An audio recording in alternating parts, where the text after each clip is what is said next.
Capítulo 5 de Apocalipse, versículo 1. Capítulo 5, versículo 1. O livro selado com 7 selos, somente o Cordeiro é digno de abri-lo. Amém? E se você olhar na sua Bíblia, o Cordeiro que ele está se referindo ali está em letra maiúscula. Não está falando de um animal, do animal Cordeiro. Está falando do próprio Cristo. Amém? Do próprio Jesus. E vi na destra ou na mão direita do que estava sentado sobre o trono um livro escrito por dentro e por fora, selado com 7 selos.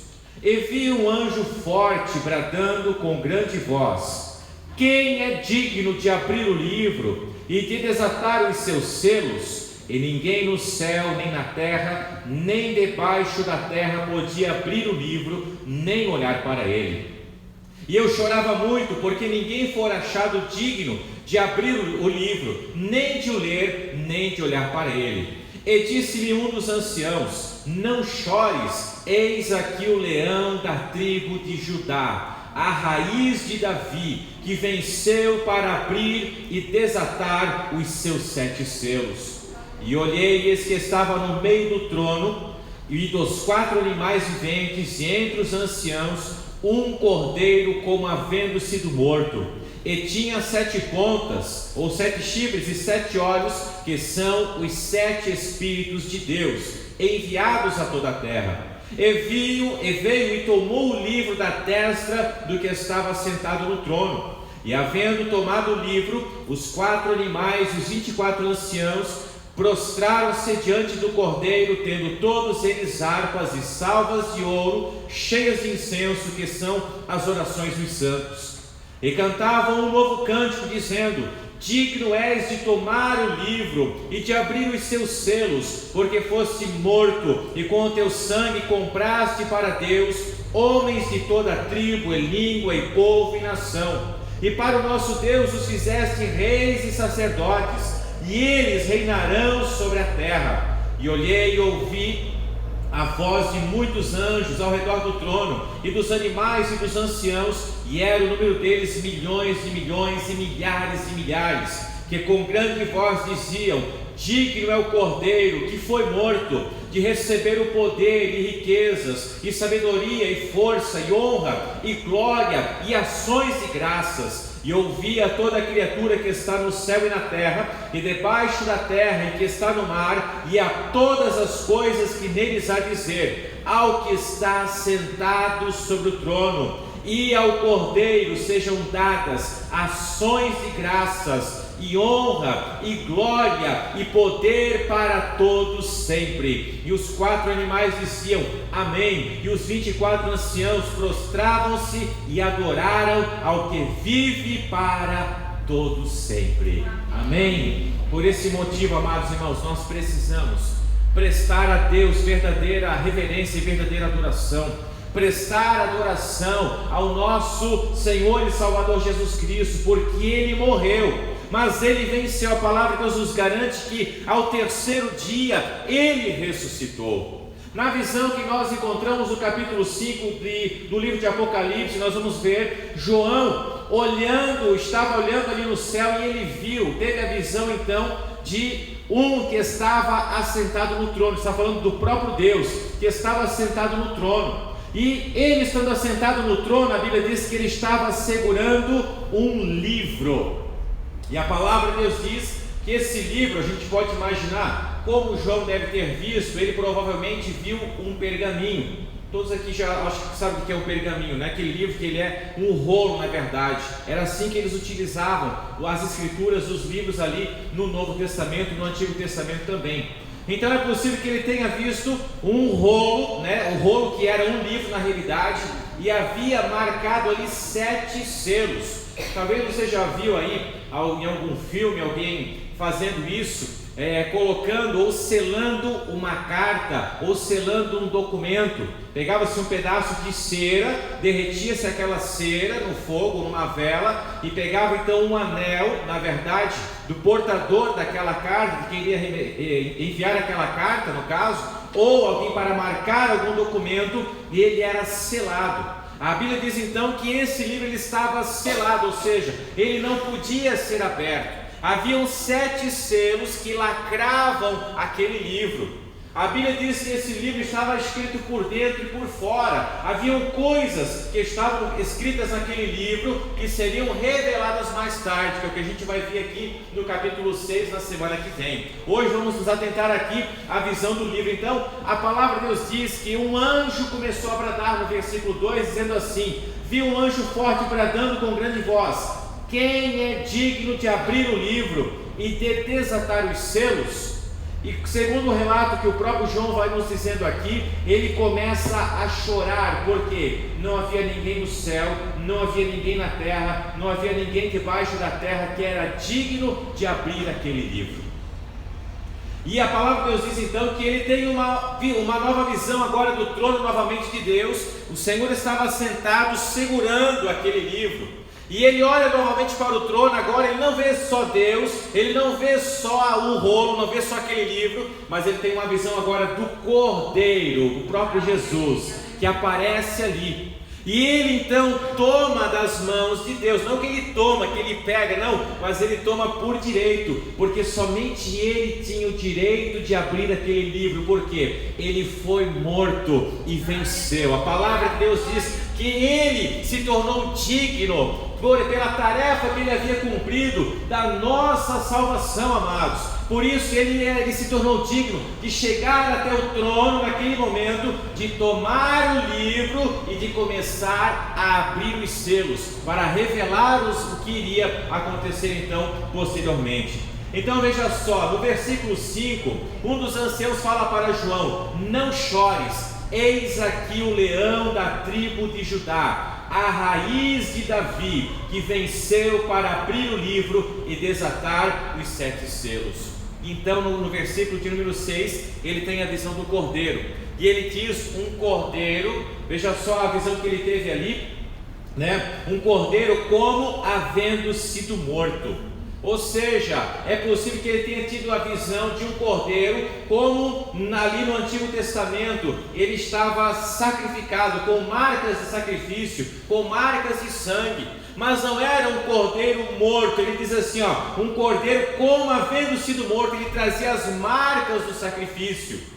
E ele diz assim mais: e tinha 7 pontas, ou seja, 7 chifres. Quando a Bíblia fala de chifre, ela está falando de reinado, ela está falando de poder, ela está falando de autoridade.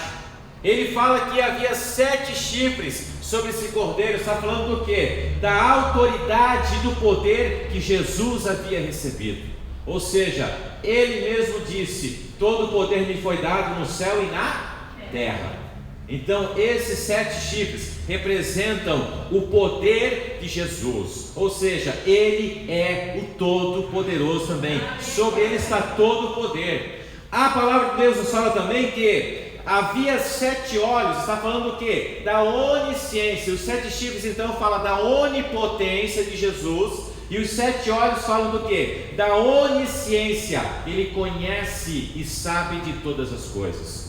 Porque veja que ele diz assim, que são os 7 Espíritos de Deus enviados a toda a terra. Tudo que acontece aqui está patente aos olhos de Deus, na minha vida, na sua vida, tudo. O Senhor conhece todas as coisas, e Ele também tem todo o poder e toda a autoridade para nos abençoar em todos os sentidos. Disso nós podemos ter certeza, amém? E o que é mais glorioso, aquilo que fala o capítulo 5, irmãos, somente Ele é digno de chegar e tomar aquele livro e abrir. Aquele livro estava esperando alguém que chegasse naquele momento e começasse a abrir e a desvendar os mistérios que iriam acontecer aí no relato do capítulo 6. Versículo de número 7.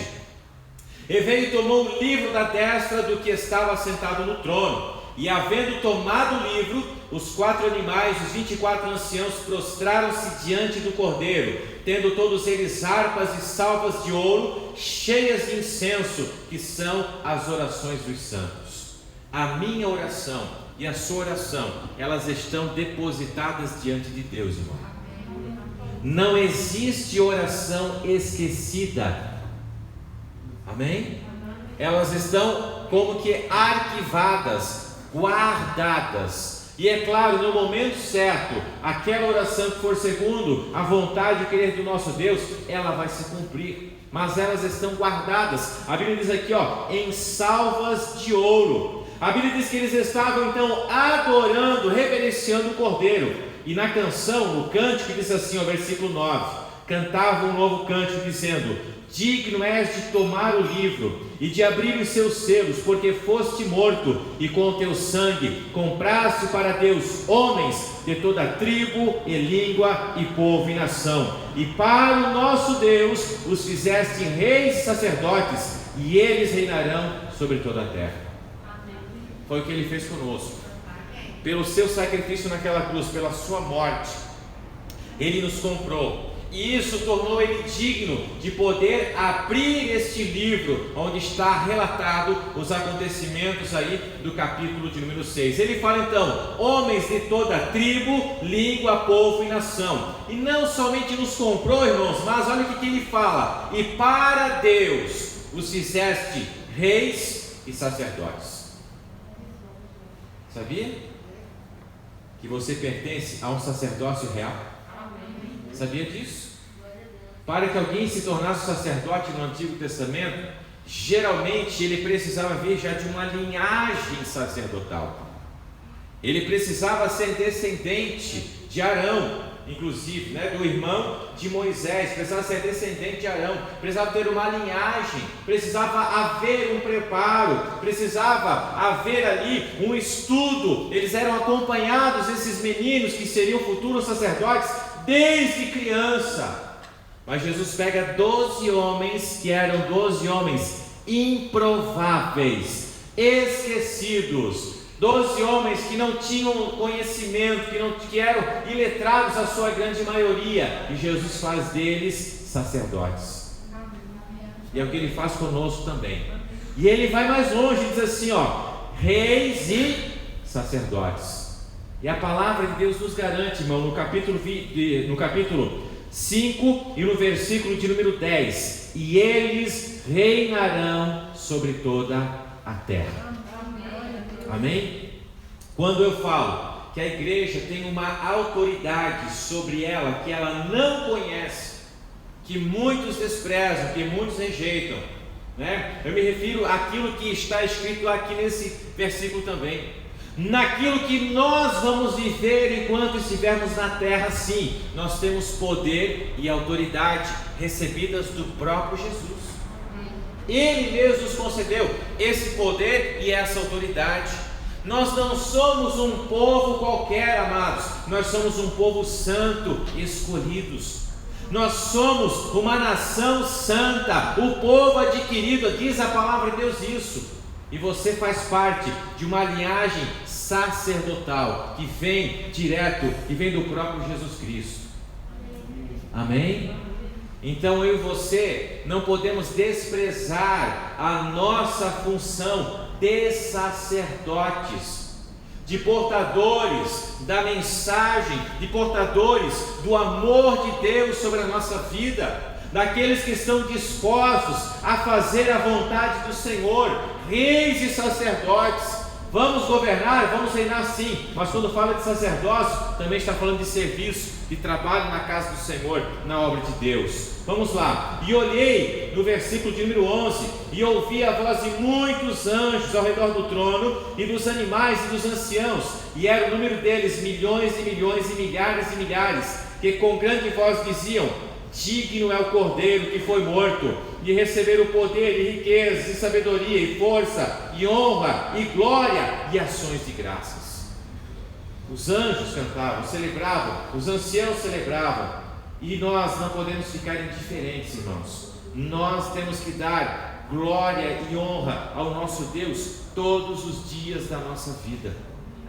Quando nós nos achegamos na casa de Deus e nos apresentamos nos seus átrios, na sua casa, nós precisamos chegar aqui com cânticos e júbilo. Nós precisamos chegar aqui com interesse também de adorar e de reverenciar ao Senhor pela salvação que nós recebemos. Como eu já falei aqui algumas vezes, ainda que Deus não operasse mais milagres em nossas vidas, nós continuamos sendo devedores todos os dias pela nossa salvação, porque o nosso nome está escrito no livro da vida. Porque eu e você vamos subir no arrebatamento, e se não subirmos no arrebatamento, se tombarmos antes, nós vamos nos encontrar com Ele lá em cima, com toda certeza. Por isso devemos glória e honra a Ele. E ele diz assim, olha o que ele fala no versículo 13: e ouvi a toda criatura que está no céu e na terra, e debaixo da terra, e que está no mar, e a todas as coisas que neles há, dizer ao que está assentado sobre o trono e ao Cordeiro sejam dadas ações de graças e honra e glória e poder para todos sempre. Eu não sei se você já se pegou pensando nisso. O que será que os passarinhos estão expressando quando eles estão louvando a Deus? Eu já estou falando, né? Quando eles estão cantando pela manhã, estufa o peito, ajeita o palitozinho, a plumagem e se arrebenta quase. O que será que eles estão expressando? E muitas vezes nós não usamos isso como exemplo na nossa vida, para louvar e para bendizer o nome do Senhor. Toda criatura, ele falou, no céu e na terra, debaixo do céu, no fundo do mar, estava dizendo que Ele é digno, ao que está assentado, sobre o trono e ao Cordeiro sejam dadas ações de graça, honra e glória e poder para todos sempre. Então não se cale, quando você estiver na casa de Deus, quando é momento de você adorar, de você expressar o seu amor pelo Senhor, faça mesmo de todo o teu coração, porque Ele recebe o teu louvor, Ele recebe a sua adoração com toda certeza. Amém? Para finalizar o versículo 14: e os 4 animais diziam amém, e os 24 anciãos prostravam-se e adoraram ao que vive para todo o sempre. O nosso Deus é digno de toda honra, de toda glória e de todo louvor. Por isso, irmão, não pare de adorar, não pare de exaltar o nome do Senhor, que tudo seja motivo para você glorificar e exaltar o nome do Senhor. Amém? Quando você estiver triste, passando por alguma situação, lembre que ainda que você esteja triste, ainda que você esteja talvez enfermo, passando por algum momento crítico na sua vida, mas o seu nome está escrito no livro da vida. Amém. Muitas pessoas estão hoje sem esperança alguma, não tem nenhum tipo de perspectiva de vida, e muitas delas porque não creem na eternidade, não creem numa vida com Deus, e muito menos creem no nosso Deus. Mas um dia a nós foi dada a oportunidade de salvação. Por isso nós devemos dar glória e honra ao nosso Deus. Amém? Fica de pé nesse momento.